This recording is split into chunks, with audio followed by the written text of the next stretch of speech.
Est-ce que vous allez être, quand votre dernier film va sortir, il s'intitule Les 120 jours de Sodome, une fois de plus celui par lequel le scandale arrive? Je pense que scandaliser, c'est un droit.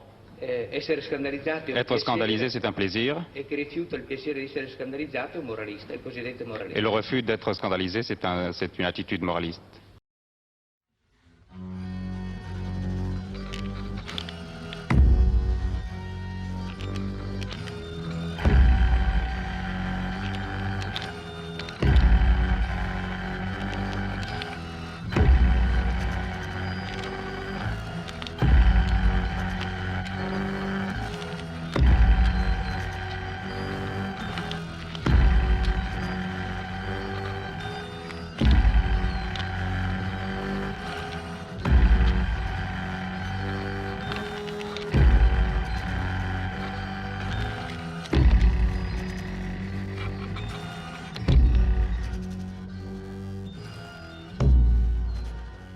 C'est un scandale. Un scandale. Ça gagne du pognon, ça. Dans Salo ou les 120 journées de Sodome, l'action commence en 1943 à Salo durant la Seconde Guerre mondiale. 4 notables, riches et d'âge mûr, y rédigent un projet macabre. Ils capturent 9 jeunes garçons et 9 jeunes filles dans les villages alentours, entourés de divers servants armés et de 4 prostituées. Ils s'isolent dans un palais des environs où les notables vont s'acharner sur le groupe de jeunes, soumis à une série de sévices de plus en plus humiliants. C'est le film le plus sombre et le plus désespéré du réalisateur italien Pier Paolo Pasolini. Il est minutieusement construit comme une descente progressive à travers différents cercles de la perversité, inspirés de l'œuvre du marquis de Sade. Pasolini s'élève contre la société de consommation et le capitalisme qui asservissent la sexualité, qui devrait être libératrice et expose les vies privées. Il dénonce, dans son film, les horreurs de la société bourgeoise. La sexualité, auparavant vue comme une grâce pour l'humanité, devient une marchandise à consommer sans égard pour la dignité humaine. Les dernières scènes, avec ses tortures et mutilations diverses, particulièrement difficiles à soutenir, sont vues à travers des jumelles afin d'installer une distance. Salo, ou les 120 journées de Sodome, fait scandale lors de sa sortie. Il est interdit ou fortement censuré dans de nombreux pays pendant plusieurs années, y compris en Italie. Depuis les années 70, il est toujours interdit de diffusion à la télévision française publique. Dans la nuit du 1er au 2 novembre 1975, Pasolini est sauvagement assassiné sur une plage d'Ostie en Italie par un jeune prostitué de 17 ans, qui sera condamné en avril 1976 à 9 ans de prison, la peine maximale pour un mineur. Même si on admit assez vite l'implication possible de membres de la démocratie chrétienne et des mouvements d'extrême droite dont Pasolini faisait la caricature dans Salo, aucune autre condamnation ne fut portée par la justice.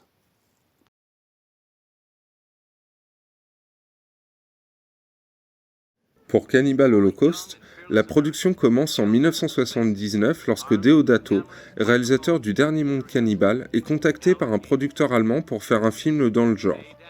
Il accepte et contacte son ami Francesco Palaghi pour en assurer la production. Ils partent tous les deux en Colombie pour effectuer des repérages et choisissent la ville de Leticia comme base de tournage, sur les conseils d'un documentariste colombien rencontré à l'aéroport de Bogota. Leticia n'est accessible que par avion et de là, toute l'équipe du film doit prendre le bateau pour rejoindre les lieux de tournage.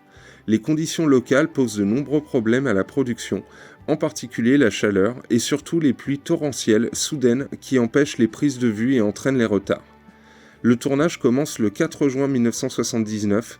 Dans un style de cinéma vérité, des caméras 16 mm portées à l'épaule sont utilisées afin de renforcer l'impression d'authenticité.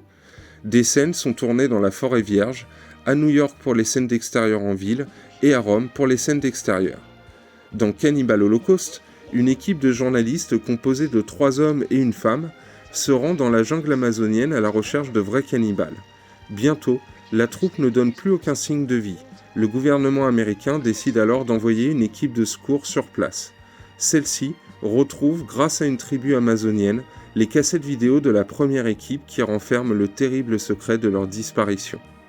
À la sortie du film sur les écrans, le réalisateur est amené devant les tribunaux, car de nombreuses personnes croient que les acteurs se sont réellement fait manger. Le réalisateur est arrêté par la police et doit prouver que les bandes vidéo sont fausses, que les acteurs sont toujours en vie, et est même invité à reconstituer dans la salle de son procès les effets spéciaux ayant servi à la réalisation de la scène de la femme empalée. En raison des preuves qu'il apporte, le réalisateur n'est donc pas poursuivi pour meurtre, mais se voit tout de même condamné pour cruauté envers les animaux. Interrogé au sujet des animaux effectivement tués pendant le tournage, Deodato répond simplement que les quotas de chasse ont été respectés. Ce dernier point entraîna sa censure en Italie. Deodato indiqua plus tard regretter la mort des animaux. De nombreuses personnes se sont interrogées sur les raisons qui avaient pu motiver la réalisation d'un film aussi violent. Deodato déclare avoir décidé de tourner Cannibal Holocaust après avoir vu son fils confronté à la violence des médias télévisés, souhaitant montrer à quel point les journalistes cultivent le sensationnalisme. Mais cette dénonciation de la violence et des médias prend paradoxalement la forme d'un film très violent. Cannibal Holocaust a été censuré en Allemagne, en Australie, en Finlande, en Irlande et en Norvège. Il a également été classé X, interdit aux moins de 16 ans ou 18 ans dans de nombreux pays. En 2004, lors de la sortie en France du DVD contenant sa version intégrale, il est interdit aux moins de 18 ans. Malgré sa réputation sulfureuse, certains critiques voient dans Cannibal Holocaust une charge féroce à l'encontre de la société dite civilisée. Intégristes chrétiens, militants d'extrême droite ou provocateurs d'horizons complètement différents, rien ne permet de dire ce soir qui sont les responsables de l'incendie d'origine criminelle qui s'est déclenché la nuit dernière à Paris, dans un cinéma du quartier latin, où était projeté le film de Martin Scorsese, La dernière tentation du Christ. Reste que ce geste a failli tuer, et que parmi les 13 personnes intoxiquées, un homme de 43 ans est encore ce soir dans un état grave. Le cinéaste de culture catholique et italienne Martin Scorsese, hanté par le thème de la passion et la rédemption, envisage de tirer un film du roman La dernière tentation du Christ, mais les producteurs de la Paramount refusent de produire le film devant les nombreuses manifestations, pétitions et nuits de prière de protestants américains. Le projet est repris au dernier moment par Universal. Cette version anti-biblique de la vie de Jésus est très fermement dénoncée par les autorités religieuses avant même sa sortie. Le 12 août 1988, la sortie du film aux États-Unis suscite des protestations dans tout le pays. En effet, l'œuvre est jugée comme blasphématoire par les catholiques les plus fervents, en particulier la mouvance traditionnaliste, mais également des officiels de l'Église. Ainsi, les protestations visant surtout les salles projetant le film vont des menaces aux prières de rue jusqu'aux actes violents. La sortie de La dernière tentation du Christ en France, un mois plus tard, déclenche une guérilla à coups de tracts et d'attentats. À Besançon, le 3 octobre, un cinéma est incendié après la dernière séance. Le 8 octobre, dans un cinéma de Montparnasse, une bombe lacrymogène provoque la mort d'un spectateur cardiaque. À Metz, en raison de la visite du pape Jean-Paul II, le 10 octobre, le film est déprogrammé. De nombreuses salles retirent vite le film de l'affiche. Les autres sont protégés. Ce n'est pas une adaptation des évangiles. C'est peut-être la seule victoire des opposants à Martin Scorsese. En effet, peut-être pour cause de publicité médiatique et de rareté de projection, les spectateurs étaient plus nombreux cet après-midi au cinéma Le Plaza Lumière que lors de la sortie Norman, il y a quelques semaines, au Building. Au box-office byzantin, le Christ rivalise avec Rambo 3 et l'Ours. Les spectateurs ne se sont, semble-t-il, pas découragés devant cette projection, placée pourtant sous haute surveillance. Les forces de l'ordre ont pris au sérieux les menaces proférées à l'encontre du cinéma. Et si personne n'est venu prier devant la salle ou dissuader les spectateurs d'y entrer, les policiers ont remplacé les intégristes. Que pensez-vous des gens qui ont commis des actes tels que l'incendie du Building ? Oh, c'est stupide, c'est tout. C'est une marque d'intolérance tout à fait inadmissible. C'est la concrétisation du retour à l'Inquisition, en somme, à une négation de la liberté d'expression. Et c'est inadmissible de voir ça à l'heure actuelle. Chacun est libre de son opinion, donc il faut absolument voir le film pour s'en faire une, pour être fixé selon ses idées. Moi j'ai les miennes, les autres ont le leur. Je voudrais voir comment ça se déroule ce film, quel est exactement le sujet du scandale, si scandale il y a. Nous, chrétiens, on a particulièrement à être non-violents. Alors, c'est incompatible, absolument incompatible, quoi. Et c'est un peu pour ça que je viens. Pour dire que non, c'est pas possible, on peut pas être chrétien et être violent. Ou alors, on entre dans le péché, quoi, c'est tout. Amis du cinéma! Amis du cinéma, bonsoir. Ce soir, exceptionnellement, je vais vous montrer ma plaie! Tu vois, il y a un barème quand tu laisses un corps, c'est-à-dire tu fais 3 fois son poids, normalement. Un homme moyen, comme cette victime-ci, c'est 3 fois son poids. Mais sinon, par exemple, ça change, hein. Tu as pour les enfants ou pour les nains, ça change. Pour un enfant, il est plus léger, un enfant, hein. C'est 2 fois son poids. C'est 4 fois son poids. Comment? Non, non, parfois, par exemple, pour les nains, c'est 1 fois son poids. C'est beaucoup plus lourd, hein. Les os sont beaucoup plus lourds chez un nain, donc c'est 1 fois le poids. Une vieille dame, par exemple, ou un vieil homme, 5 fois le poids. Les os sont poreux, déjà, hein. L'amour, elle laisse comme une traînée de soufre derrière lui, comme une odeur qui traîne, et que malgré tout, dès que tu rencontres quelqu'un, tu sens, un peu comme quand tu vas pisser et que tu sens tes doigts. Zone sur ta machine.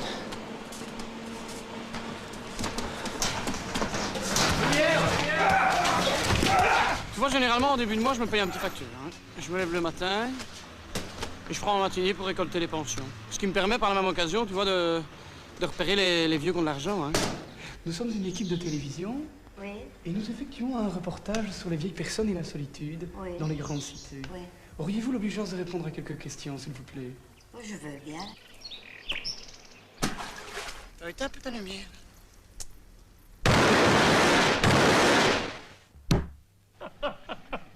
Coupe ça, imbécile. À l'origine, C'est arrivé près de chez vous est le film de fin d'études de Rémi Belvaux à l'INSAS, École bruxelloise francophone de cinéma. Par manque de moyens, le film est tourné en noir et blanc, en 16 mm, et beaucoup d'acteurs jouent gratuitement. C'est arrivé près de chez vous est un faux documentaire qui interroge Benoît, dit Ben, interprété par Benoît Poelvoorde, sur sa vie professionnelle.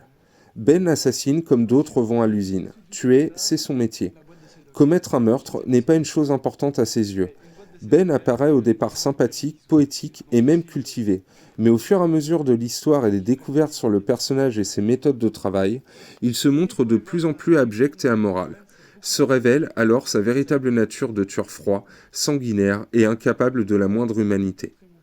De même, le personnage de Rémi, qui dirige le documentaire, se contente au début de l'intrigue d'écouter les monologues de Ben avec un recul neutre. Mais au fil de l'histoire, Rémi se prend de sympathie pour le tueur et laisse de plus en plus son équipe s'impliquer dans ses agissements, jusqu'à devenir non plus des spectateurs passifs, mais des complices actifs. Le public, prenant plus de recul sur ce type d'œuvre, C'est arrivé près de chez vous apparaît bien trop décalé et trop fou pour constituer une réelle apologie de la violence. Des scènes sont néanmoins coupées dans certaines versions internationales, dont celle destinée aux États-Unis afin d'éviter la censure. L'affiche originale belge montrait une tétine qui giclait d'une flaque de sang. Sur l'affiche française, la tétine a été remplacée par un dentier. Depuis sa ressortie en DVD en 2010, l'affiche originale n'est plus censurée. C'est l'histoire d'un homme qui tombe d'un immeuble de 50 étages. Le mec, au fur et à mesure de sa chute, il se répète sans cesse pour se rassurer. Jusqu'ici, tout va bien. Jusqu'ici, tout va bien. Jusqu'ici, tout va bien. Mais l'important, c'est pas la chute. C'est l'atterrissage.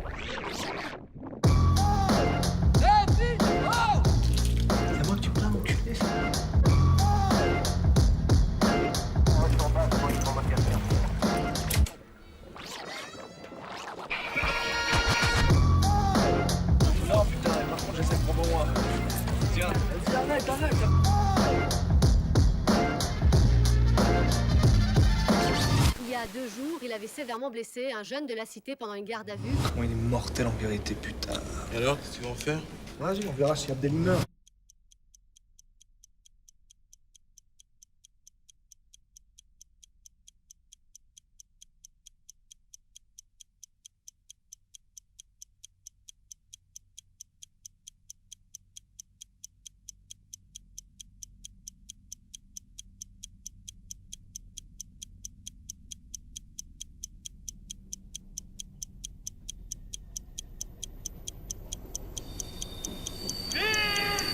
tire!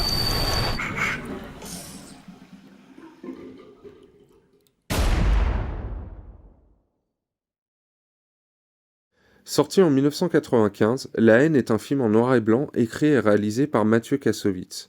L'histoire commence après une nuit d'émeutes opposant des jeunes d'une cité à la police en région parisienne.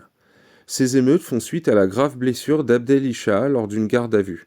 Les protagonistes, Vince, Saïd et Hubert, sont un trio multi-ethnique originaire de la cité, se promenant d'abord dans celle-ci, puis partant à Paris pour la soirée. Le film suit leurs péripéties d'un matin au suivant. Mathieu Kassovitz décide de réaliser La haine en s'inspirant de l'affaire Makome Bowole, zaïrois de 17 ans tué d'une balle dans la tête par un policier lors de sa garde à vue dans le 18e arrondissement de Paris en 1993.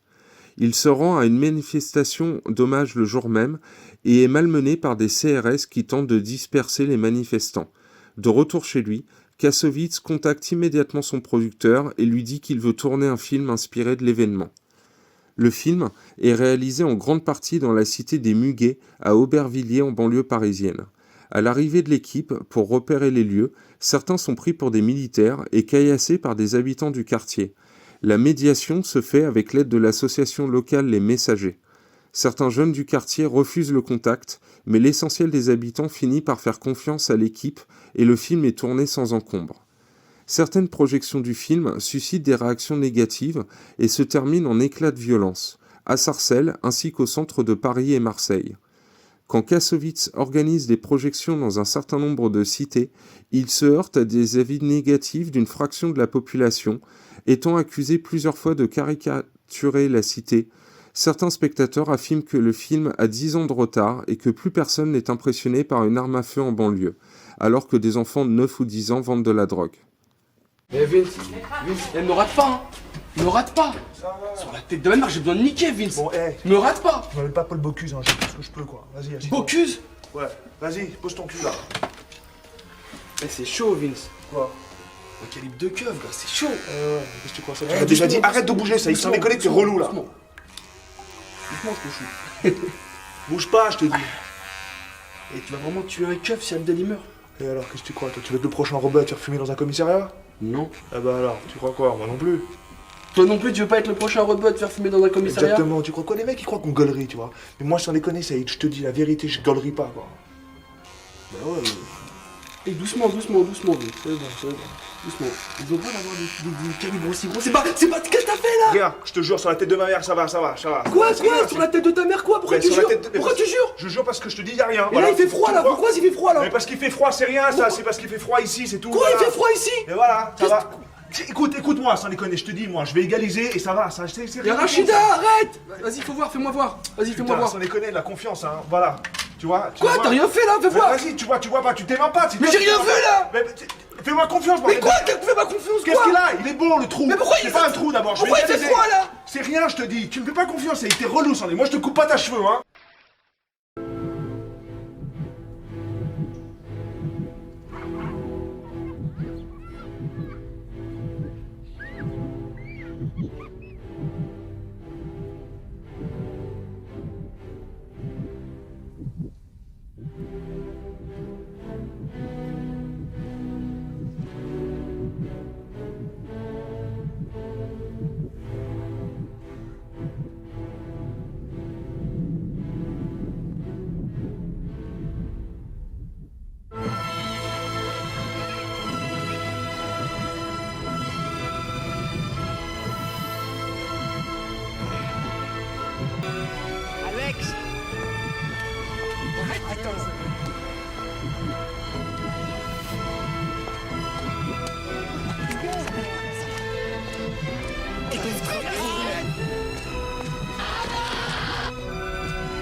Juste 2 mots de votre part. Ah si, deux mots sur Irréversible. Bonjour monsieur, je peux avoir 2 mots sur Irréversible? Je peux avoir vos réactions sur le film? Non monsieur, votre réaction sur le film? C'est scandaleux! C'est lamentable de faire des choses pareilles. Voir une femme se faire violer pendant 20 minutes, de cette manière-là. La réaction, ça a été que c'est resté très calme, tout le monde a fait pas la gueule pendant un moment, les gens sont restés dans leur fauteuil sans rien dire, on attendait la suite jusqu'à ce qu'à un moment, c'est devenu complètement insupportable pour certains, donc il y en a qui se sont mis à crier, et d'un bord comme de l'autre, ça a commencé à chauffer, et puis les gens sont pas sortis de leur paquet, enfin bon, c'est un peu la bataille quoi dedans. Je sais pas comment ça va se terminer, mais bon, j'espère qu'il y a une bonne sécurité. C'est même pas choquant, il y a rien, on comprend rien, il n'y a pas de... Ça tourne dans tous les sens, il n'y a rien. Il n'y a rien à dire, c'est mauvais. Ça n'a aucun intérêt surtout. C'est pas un bon film avant tout. Moi ça m'a même pas choqué, de toute façon on voit rien. On m'a dit qu'il fallait tenir bon parce qu'au bout d'un quart d'heure c'était bien. Alors j'ai attendu un quart d'heure, mais c'est mal filmé, c'est désagréable, ça se fout de la gueule du monde. Si c'est pour provoquer, très bien. Mais je ne suis pas maso et ça ne me plaît pas. Ça donne la nausée, c'est filmé comme ça, sans arrêt. Donc il n'y a pas de plan fixe, on a l'impression que c'est pire que d'être sur un bateau. Et voilà. Et c'est glauque, c'est vraiment glauque. Aller au cinéma pour voir des trucs glauques, non pas trop. Superbe, magnifique. Allez-y, de ma part.